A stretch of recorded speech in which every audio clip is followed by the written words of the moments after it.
Au nom du Père et du Fils et du Saint-Esprit. Amen. Évangile de Jésus-Christ selon Saint Jean, chapitre 8, des versets 51 à 57. Jésus disait aux Juifs, « Amen, Amen, je vous le dis, si quelqu'un reste fidèle à ma parole, il ne verra jamais la mort. » Les Juifs lui dirent, « Nous voyons bien maintenant que tu es un possédé. Abraham est mort, les prophètes eux aussi.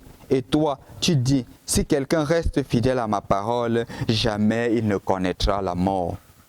Es-tu donc plus grand que notre père Abraham? Il est mort, et les prophètes aussi. Qui donc prétends-tu être? » Jésus répondit, « Si je me glorifie moi-même, ma gloire n'est rien. C'est mon Père qui me glorifie, lui que vous appelez votre Dieu, alors que vous ne le connaissez pas. Mais moi, je le connais. Et si je disais que je ne le connais pas, je serais un menteur comme vous. Mais je le connais et je reste fidèle à sa parole. Abraham, votre père, a tressailli d'allégresse dans l'espoir de voir mon jour. Il a vu et il a été dans la joie. Les Juifs lui dirent alors, « Toi, tu n'as pas 50 ans et tu as vu Abraham. » Jésus leur répondit, « Amen, Amen, je vous le dis, avant qu'Abraham ait existé, moi je suis. » Alors, ils ramassèrent des pierres pour les lui jeter. Mais Jésus, en se cachant, sortit du temple. Bonjour, chers frères et sœurs dans le Christ. Les lectures d'aujourd'hui sont une opportunité, comme je le dis souvent, de connaître davantage le Christ à travers le sujet de la mort. Jésus dit justement que si quelqu'un écoute sa parole, jamais il ne connaîtra la mort. Mais on se demanderait si Jésus n'est pas un peu trop prétentieux. Et les Juifs ont raison de se dire, mais Abraham, qui est notre père dans la foi, il est mort. Les prophètes sont morts. Mais toi, tu dis que si quelqu'un écoute ta parole, il ne connaîtra jamais la mort. Et en plus, il dit qu'Abraham a vu son jour.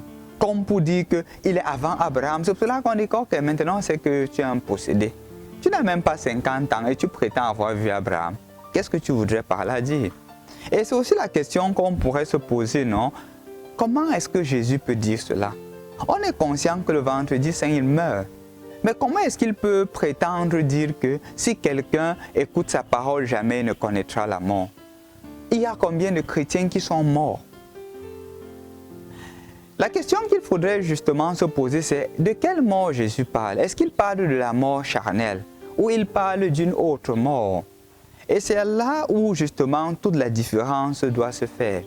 Avant d'entrer dans le vif du sujet, ou du moins dans l'interprétation de la mort, je voudrais revenir sur un culte, sur quelque chose, une culture qui est propre à nous les Africains.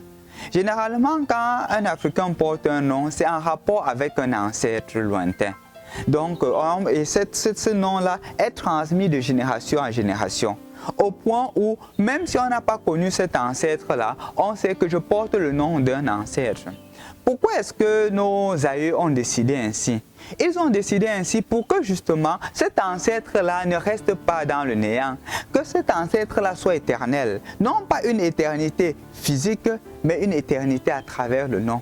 Au point où moi, je connais dorénavant que mon ancêtre s'appelait tel. Et cet ancêtre-là vit à travers moi. Et c'est ce qui se transmettait de génération en génération.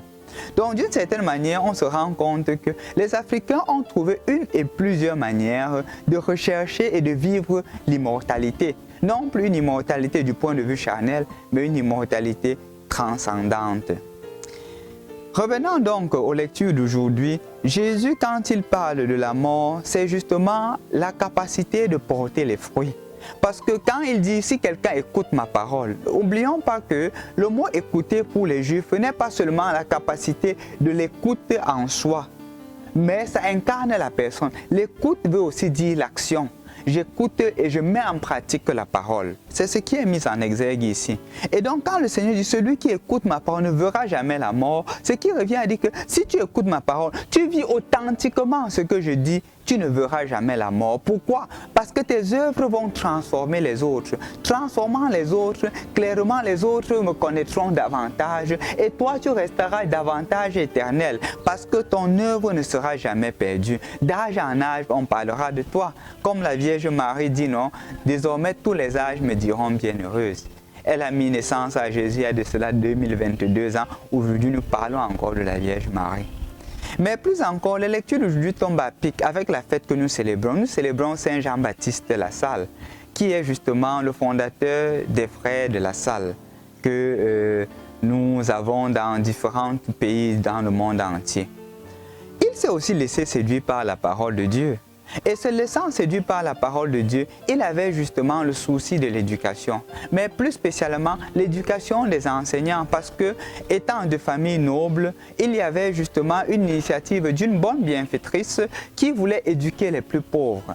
Celui qui commence l'initiative crée des écoles, mais il n'a pas le moyen pour justement raviver les écoles, parce que ceux qui sortaient de là-bas étaient justement à l'image de leurs enseignants, parce que les enseignants n'étaient pas bien formés.